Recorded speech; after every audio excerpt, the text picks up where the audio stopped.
മുരുകാ നീ തീർന്നെടാ. കേരളത്തിൽ മറ്റൊരു ചരിത്രം കുറിച്ച് മലയാളത്തിന്റെ മോഹൻലാൽ. നിങ്ങൾ ആദ്യമായിട്ടാണ് ഈ ചാനൽ കാണുന്നത്, ഒന്ന് സബ്സ്ക്രൈബ് ചെയ്ത് ബെല്ലൈക്കൺ അമർത്തൂ. മലയാളത്തിലെ ചരിത്ര വിജയമായി മാറിയ ചിത്രമാണ് തുടരും. മോഹൻലാലിനെ നായകനാക്കി തരുൺ മൂർത്തി സംവിധാനം ചെയ്ത ചിത്രം ബോക്സ് ഓഫീസിലെ പല റെക്കോർഡുകളും തകർത്തെറിഞ്ഞു. കേരളത്തിൽ നിന്ന് മാത്രം 100 കോടി സ്വന്തമാക്കുന്ന ആദ്യ ചിത്രമായി തുടരും മാറി. മോഹൻലാലിലെ താരത്തെയും നടനെയും ഒരുപോലെ ഉപയോഗിച്ച ചിത്രം കൂടിയാണ് തുടരും.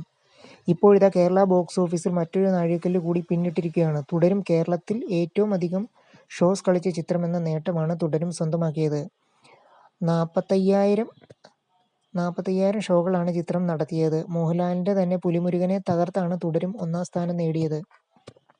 2016 പുറത്തിറങ്ങി ചരിത്ര വിജയം സ്വന്തമാക്കിയ ചിത്രമായിരുന്നു പുലിമുരുകൻ.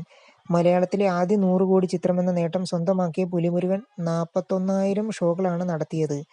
ഈ നേട്ടമാണ് മോഹൻലാൽ തരുൺ മൂർത്തി കൂട്ടുകെട്ട് വെറും ഒരു ഫാമിലി ഡ്രാമ കൊണ്ട് തകർത്തത്. ഇതോടെ മലയാള സിനിമയിലെ പല ബോക്സ് ഓഫീസ് നേട്ടങ്ങളും സ്വന്തം പേരിലാക്കിയിരിക്കുകയാണ് മോഹൻലാൽ. ബോക്സ് ഓഫീസ് കളക്ഷനിലെ പല റെക്കോർഡുകളും തുടരും സിനിമ തകർത്തിരുന്നു. റിലീസ് ചെയ്ത തുടർച്ചയായ 15-ാം ദിവസം കേരളത്തിൽ നിന്ന് മാത്രം 6 കോടിക്ക് മുകളിൽ കളക്ഷൻ നേടി ആദ്യ ചിത്രം, 20 ദിവസം തുടർച്ചയായി 1 കോടിക്ക് മുകളിൽ കളക്ഷൻ കിട്ടിയ ചിത്രം എന്നീ നേട്ടങ്ങൾ തുടരും സ്വന്തമാക്കി. ഏറ്റവും അധികം ഫുട്ഫോൾസ് നേടിയ മലയാള ചിത്രങ്ങളിൽ 3-ാം സ്ഥാനത്തും തുടരും സ്വന്തമാക്കി. 66 ലക്ഷം ടിക്കറ്റുകളാണ് ചിത്രത്തിൻ്റെതായി വിറ്റഴിക്കപ്പെട്ടത്. ആദ്യ 2 സ്ഥാനങ്ങളും മോഹൻലാൽ ചിത്രങ്ങൾക്ക് തന്നെയാണ്. 2000-ൽ പുറത്തിറങ്ങിയ നരസിംഹം, 2016-ൽ റിലീസായ പുലിമുരുകൻ എന്നിവയാണ് ലിസ്റ്റിലെ മറ്റ് ചിത്രങ്ങൾ. തുടർച്ചയായി 200 കോടി ചിത്രങ്ങൾ നേടിയ മലയാളത്തിലെ ഒരേയൊരു നടൻ കൂടിയാണ് മോഹൻലാൽ. ഈ വർഷം ആദ്യം പുറത്തിറങ്ങിയ എമ്പുരാൻ 270 കോടി നേടി ചരിത്ര വിജയം സ്വന്തമാക്കിയിരുന്നു.